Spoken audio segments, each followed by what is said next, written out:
साथियों BPSC TRE 2.0 को लेके बहुत ही बड़ी अपडेट निकल के आ रही है। साथियों यह खुलासा हो चुका है कि बीपीएससी टीआरई 2.0 का भी पेपर जो है लीक था और अब इसलिए बीपीएससी टीआरई 2.0 जो है खतरा में आ चुका है।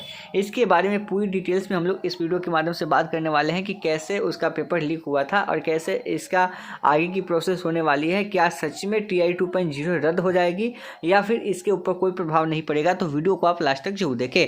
वीडियो शुरू करने से पहले मैं आपसे एक छोटा सा रिक्वेस्ट करना चाहूंगा कि आप अभी तक इस चैनल पे नए हैं तो आप इस चैनल को सब्सक्राइब कर ले और बेल आइकन को दबा दें ताकि ऐसे ही लेटेस्ट वीडियो मिलता रहे। चलिए शुरू करते हैं। साथियों जैसा आप अपने स्क्रीन के ऊपर देख पा रहे हैं ये दैनिक भास्कर की रिपोर्ट है और यह रिपोर्ट आज की है 18 नवंबर की है 2024 की और पटना से यह प्रकाशित हुई है और इसमें लिखा हुआ है, देख सकते हैं कि भास्कर ब्रेकिंग टीआरई 3 का पेपर लीक की जांच में हुआ खुलासा। यानी कि शिक्षक बहाली टीआरई 2 का पेपर भी लीक हुआ था, यानी कि जो टीआरई 2 का पेपर था वो भी लीक हुआ था और इसमें खुलासा कर लिया गया है। इसमें 1,22,000 अभ्यर्थी जो है पास हुए थे टीआरई 2 के अंदर। अब उन लोगों की नौकरी भी खतरे में आ गई है। अब देखिए कैसे हुआ, तो कुछ परीक्षा माफिया क्या किए कि स्कॉर्पियो से गए और उस पर बिहार सरकार का बोर्ड लगा हुआ था और वहाँ से जाके उन्होंने क्या किया, वहाँ से क्वेश्चन को निकाल दिया और फिर बाद में जाके वहाँ पे क्वेश्चन को डाला गया।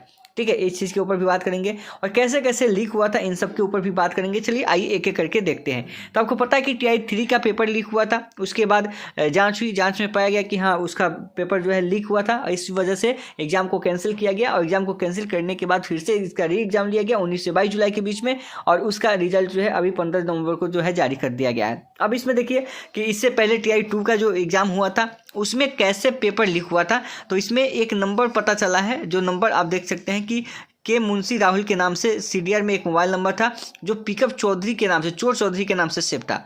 और यह व्यक्ति कहाँ के हैं, तो यह व्यक्ति का मोबाइल नंबर जो पिकअप के जो ओनर है उनका अगमकुआं घर है और वे रहने वाले नाम है उनका राम निवास चौधरी उनका नाम है।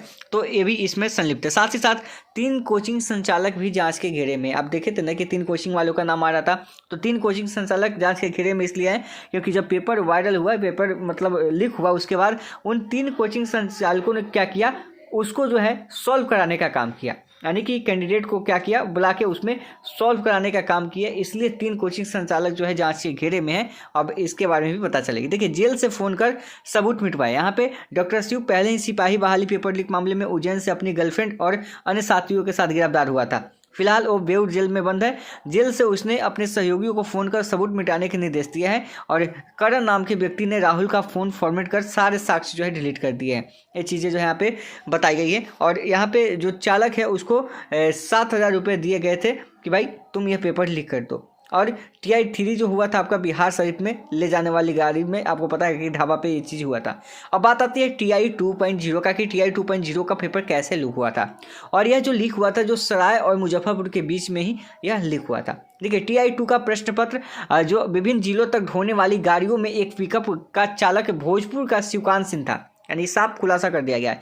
कोर्ट को क्या चाहिए, कोर्ट को सबूत चाहिए होता है और कोर्ट जो है साक्ष्य के आधार पे ही चलता है। अगर कोर्ट को साक्ष्य मिल गया है, अगर सारी चीज़ें हो रही है वहाँ पे, तो फिर कहीं ना कहीं टीआरई 2.0 खतरा में आएगा क्योंकि कोर्ट जो है सबूत से चलता है। ठीक है, और देख सकते हैं कि टीआरई 2 का प्रश्न पत्र विभिन्न जिलों तक पहुँचने वाली गाड़ियों में एक पिकअप का चालक भोजपुर का शिवकांत सिंह था और दिसंबर 23 में परीक्षा से पहले शिवकांत और राहुल टीआरई 2 का प्रश्न पत्र लेकर पटना से मोतिहारी के लिए निकला। शिवकांत और राहुल क्या किया, पटना के लिए निकला और शिवकांत ने बताया कि सराय टोल टैक्स पहुंचने पर राहुल ने गाड़ी रुकवा दी और वहां बिहार सरकार लिखी हुई स्कॉर्पियो और एल्टोज कार आई। उसमें से 6 से 7 लोग उतरे और फिर पिकअप से प्रश्न पत्र वाला एक बॉक्स उतारकर स्कॉर्पियो में रखा गया। यानी कि स्कॉर्पियो से गए, बिहार बोर्ड का वहाँ पे लगा हुआ था, तो इसलिए बिहार बोर्ड का जो लगा हुआ था बोर्ड, उसको देखते हुए हो सके कि उसमें किसी को शक ना हुआ हो। और आगे देखिए सुमित पिकअप में बैठा था, स्कॉर्पियो वो एल्टोज आगे निकली, फिर शिवकांत और सुमित पिकअप लेकर मोतिहारी के लिए निकले। घंटे भर बाद पिकअप अब मुजफ्फरपुर में रामदयालु चौक पहुंची, तब वहां पहले से ही स्कॉर्पियो और एल्टोज लगी हुई थी और क्या किए, पहले वहाँ पे निकाल लिए और फिर यहाँ पे ले आके उस पक्षा से जो क्वेश्चन चाहिए था निकाल लिया, फिर उसको रख दिए। इसके बाद राहुल ने पिकअप से निकाला गया पेपर बॉक्स पिकअप पे वापस रख दिया। इसके बाद शिवकांत और सुमित पेपर लेकर मुजफ्फरपुर से मोतिहारी डीएम ऑफिस के लिए निकल गए। शिवकांत ने पुलिस से कहा है कि मुझे पेपर लीक कराने के लिए राहुल ने 5,000 रुपया जो है दिया था।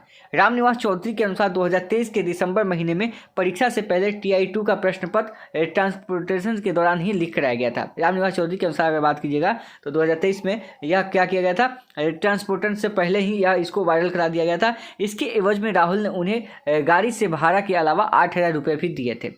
अब देखिए यह 8,000 5,000 की वजह से जो है पूरे बच्चों की लाइफ जो है बर्बाद हो गई है। जो योग्य कैंडिडेट है उनका सिलेक्शन बहुत कम हो पाया है।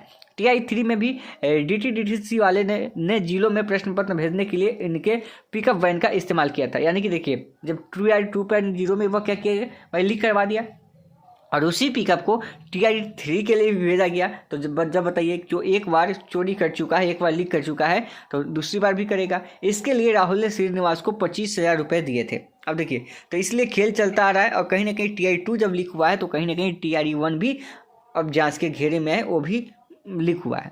हम तो यही मांग करेंगे कि इसकी CBI जांच होनी चाहिए थी, अच्छे तरीके से इसकी जांच हो और जो न्याय हो, जो बच्चों के लिए न्याय वाली बात हो वही चीज़ें होने वाली है।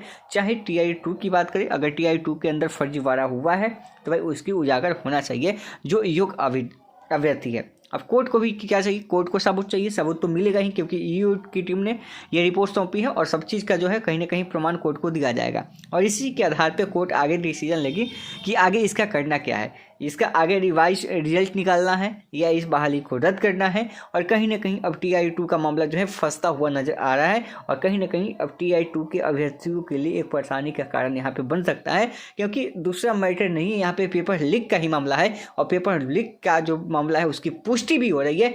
इसलिए आप सभी को थोड़ी सी परेशानी यहाँ पे देखने को मिल सकती है। अब आगे की अपडेट जो है कोर्ट के बाद ही आएगी, कोर्ट का डिसीजन जो होगा उसी के आधार पे पता चलेगा कि आगे अब क्या होने वाली है। आगे जो भी अपडेट आएगी हम आपको अपने टेलीग्राम चैनल और व्हाट्सएप ग्रुप के माध्यम से देते रहेंगे, जिसका लिंक आपको वीडियो के डिस्क्रिप्शन में है, तो आप वहाँ से ज्वाइन कर लीजिए और आगे की अपडेट हम आपको उस वीडियो में देते रहेंगे। धन्यवाद।